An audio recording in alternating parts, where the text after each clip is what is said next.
we came out with Scheduler AI and Service AI. That's been GA. We have over 200 dealers running on these products right now.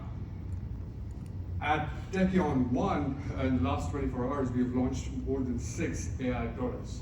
And to top it all, we introduced what it takes for a dealership to be AI native with T1 Pro and everything underneath it.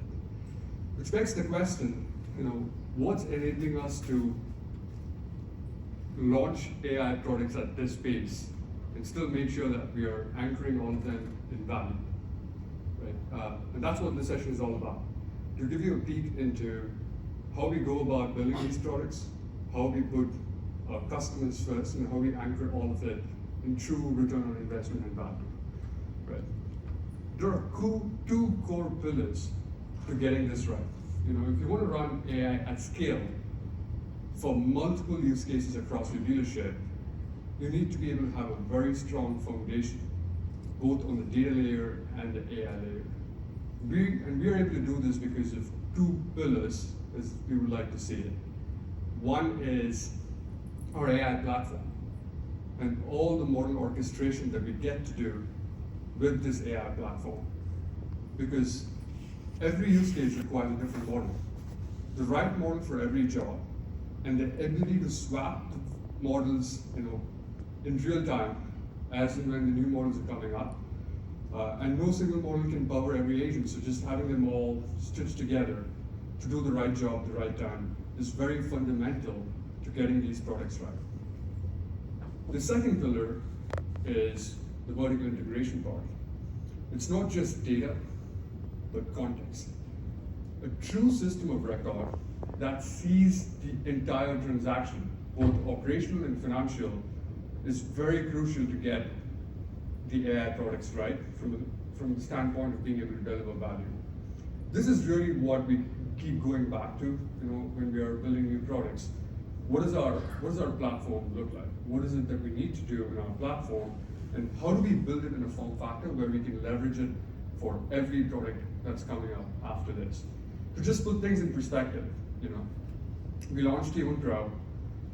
We spoke about Service AI and Scheduler AI and ADA. We have Salesperson, APAI, F&I AI. If you had just got a glimpse of what Jay was presenting in his keynote, this is just the start of AI product launches that we're going to be doing.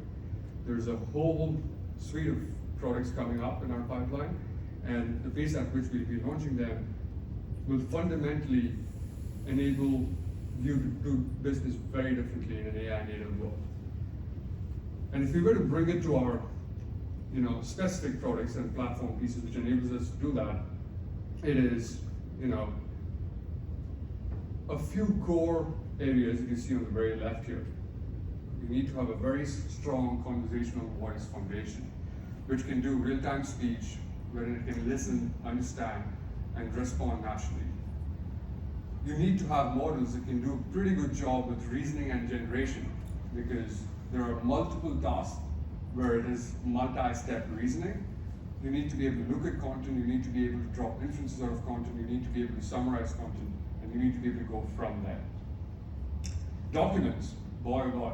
I've been in tech for 16 years. All the weird documents that I've seen in this job that our customers have to work with, it's second to none, right? All the handwritings that I get to see on these invoices, the AI models have truly arrived when it can understand all these handwritings that you see in these invoices that happen in the shop. So just being able to parse these documents, being able to classify and route them is very crucial to get products like APAI, F&I AI, all of them right. Finally, prediction and scoring and having a very strong vision platform, not just for documents. If you caught a glimpse of our Technician Pro product, which is you take your phone out, you walk around the car as a technician, it takes a video and autofills your MPI form. Just imagine the chaos that goes at the service floor typically. The number of cars, the number of bases, the noise, the sound of an engine. The model needs to be able to parse through all of that and what the technician is saying and fill an MPI form. Fun job, right? And having the right set of models to do all of this is fundamental, and that's what we spend the majority of 2024, 2025 in getting our core right.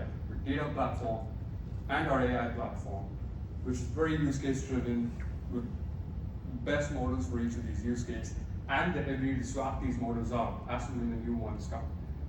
If you see at the far right, that's all the different products that we've launched and how each of these pieces come together.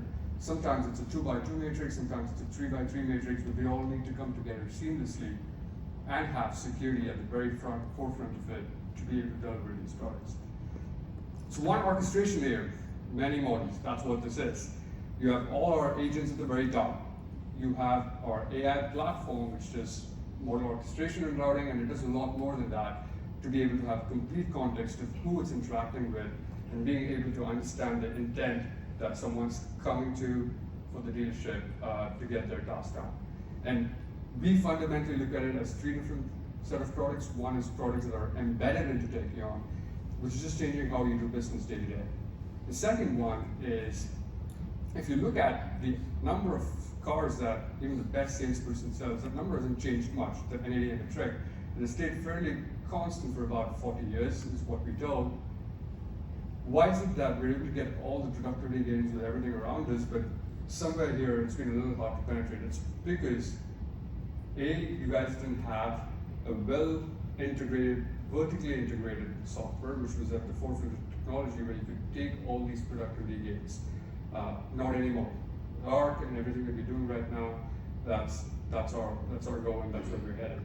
And if you look at the very bottom of this slide deck, these are all the different types of models out there. There are LLMs, that all the frontier models and the open models that companies are churning out. There are voice models. There are companies just running voice models, being able to take text to speech and speech to text and stitching it all together. There are vision models, and there is a classical element, which is grounded in statistics and math. We spread across the entire spectrum. We have models across the entire spectrum, and we pick and choose based on the use case what's right for the job. The second pillar is vertical integration. This is truly what provides value at scale, because it's not just about data, it's about having context. And I keep saying this again and again, because people have this perception that, oh, you guys are a very open platform, I have APIs to all the data points that I need. Can I just take these data and then have a bolt-on solution? Sure can, and in some cases that's what you're probably doing. But what you don't get from APIs is context. Data without context is just even more dangerous in the world of AI. And we can expose any amount of data to you as APIs, but being able to stitch that logic together and understand what really that data means at any given point in time is where the real challenge is. So if you look at bolt-on solutions, they see fragmented data, and again, it's not because they're not capable, that's what APIs can do. APIs can give you data points, but when you look at them all, it's fragmented pipe through integrations, it's batch sync, so there's definitely an hour or sometimes a day's worth of delay. Operational and financial data live in very separate silos in organizations. So even if you pull all this data with an ARC, you don't have all the context to know how to reconcile them. And that breaks the amount of value that you can get out of these AI products. Because of all of this, the AI agent is just guessing at times, because that's what they're very good at. They're very good at operating with data that they have. And when they don't have something, they start making assumptions. They start hallucinating. Which is where we don't want to be with the kind of products that we launch. We want to be natively integrated. System of record, I know that word gets thrown around a lot. You can call a system a system of record only when it has both your operational data and your financial data. If you don't get to have both, then the heavy lifting of reconciling both these data points is on you, which is not a fun job to do. And that takes away the value that you could get out of these AI products.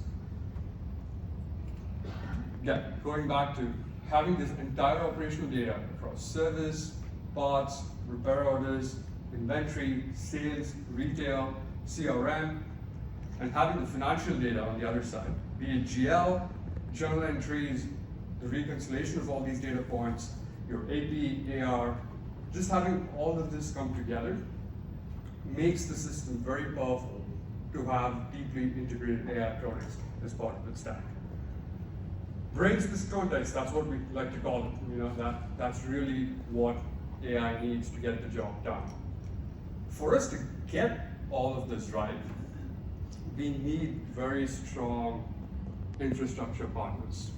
We work with a lot of them, and our evaluation criteria on who we work with is, are they a vendor who has access to all the different AI models out there as soon as it comes out? And by as soon as it comes out, I mean, are they one of the ones who are launching these models?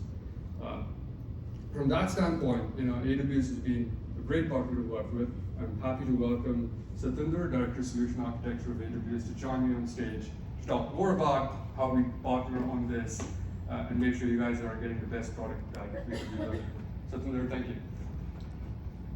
So let's talk about Bedrock a little bit. Can you tell our audience what they will get out of Bedrock, how we've been using Bedrock, and all of that? Yeah, but before I begin, thanks for having us here. It was a great partnership, and I must just add that I took a 24-hour flight from India to be here. So for me, it's midnight.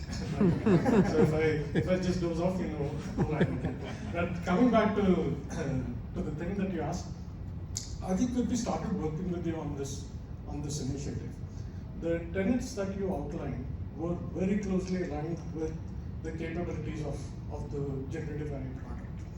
And the product that we have is Amazon Bedrock. When we created Bedrock, there were 2 or 3 critical things that I just wanted to highlight. The first one is, and I'll get to the choice part because that was your question, and rightfully so, there isn't one model that is going to build it all. You need the right tool for the job. So when we created Bedrock, we ensured that choice is there, and I'll dive a little deeper into it as we talk further. But more importantly, it's just not the science part of it. The core engineering aspect of it is as important as the model itself. What do I mean?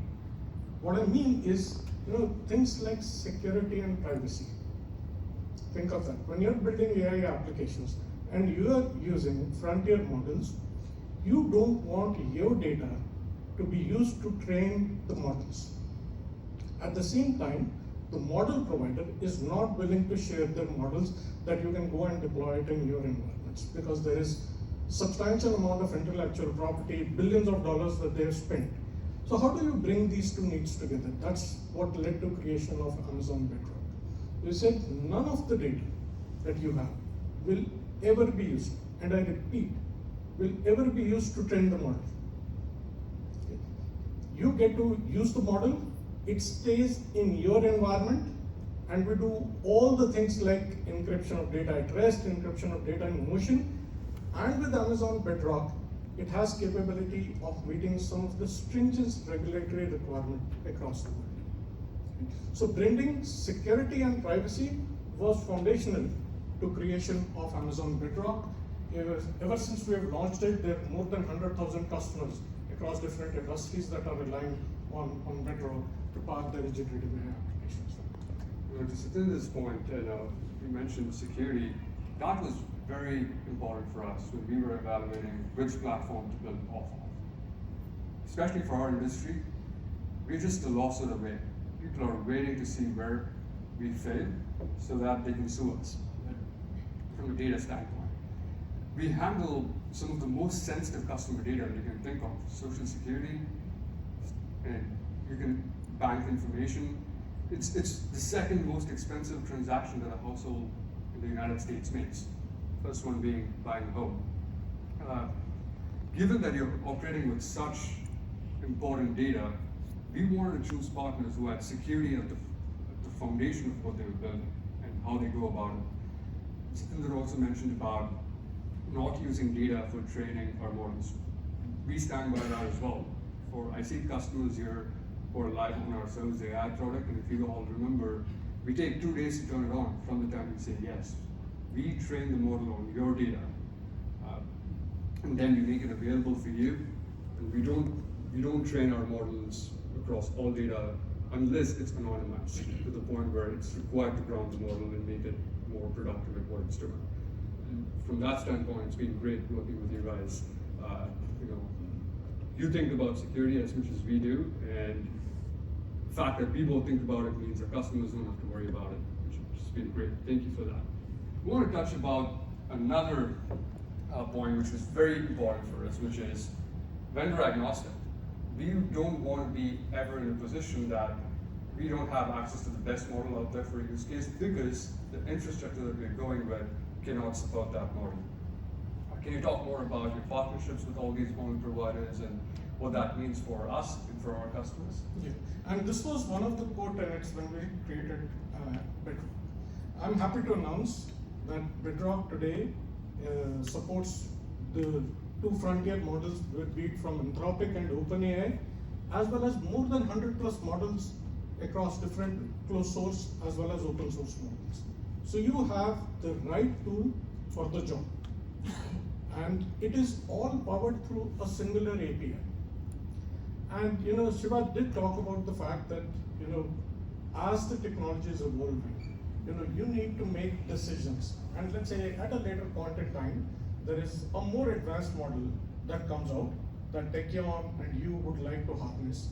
So we created technologies which are deeply embedded in Amazon Bedrock that may not be so obvious when you start just looking at Bedrock. It's just not a marketplace of models. It is more than that. An example that I'll pick is a capability that we recently announced, which is called Advanced Prompt Optimization. What this means is that if you were using a set of model and you decide to switch to another model, you know, the prompts that are required, the engineering effort that is required to migrate prompts from one model to another one is going to be all done by Amazon Bedrock. So we remove undifferentiated heavy lifting, giving you flexibility and choice at the pace the technology is innovating. So I'm happy to announce that today Bedrock supports advanced prompt optimization across all the models that are supported through Bedrock. And I want to add on to that, pick our Service Killer AI product as an example, and I see a lot of our customers sitting in the audience. When we piloted Service Killer AI, we started with 3 dealerships across the country, one in San Diego, a couple of them in Texas, and one in New York. One of the most entertaining parts of my job is listening to these calls, recordings, and how the AI agent handles it. But the biggest takeaway was how different people in this country speak depending on where you are from. You know, there was this call, our takeaway from all these calls with people in New York, they want in and out. They want to get an appointment, and they don't want to talk to anyone anymore. Texas, so we're in between. They're okay having a conversation, but not one that goes very long. And then we had a dealership in San Diego, and there's a gentleman who's talking to the AI agent for 2 minutes, and he's still not spoken anything about the car. You're entertaining that conversation, you know, as an AI agent, politely. What this means from an architecture standpoint is models have to work very differently. And in some cases, how we ground these models, the prompts that we give to these models, is where our AI platform comes in. These infrastructure providers can give you the bells and whistles and the capability to actually work around these models. But fundamentally, what needs to happen so that you have the best AI product out there requires a whole set of logic and IP. And that's where we spend the majority of our time, understanding how to make things work for our industry, for the OEM that you have. A customer in Highline speaks very differently from a customer who's not in Highline. A customer in rural speaks very differently from a customer who's in metro. Understanding these nuances pretty much in real time and making sure that our models can cater to these different audiences is the fundamental principle that we always anchor ourselves on when we build these products. The whole purpose of the session was to give you the confidence that we've got your back. We are building these products. We are thinking across these multiple dimensions so that you don't have to. We're partnering with the best infrastructure options that are out there. We're partnering with the best model providers that are out there. And on top of that, we're building all the logic that is required to get this right. And I hope you will join us in this journey and together, let's just ship more AI products out there. Thank you.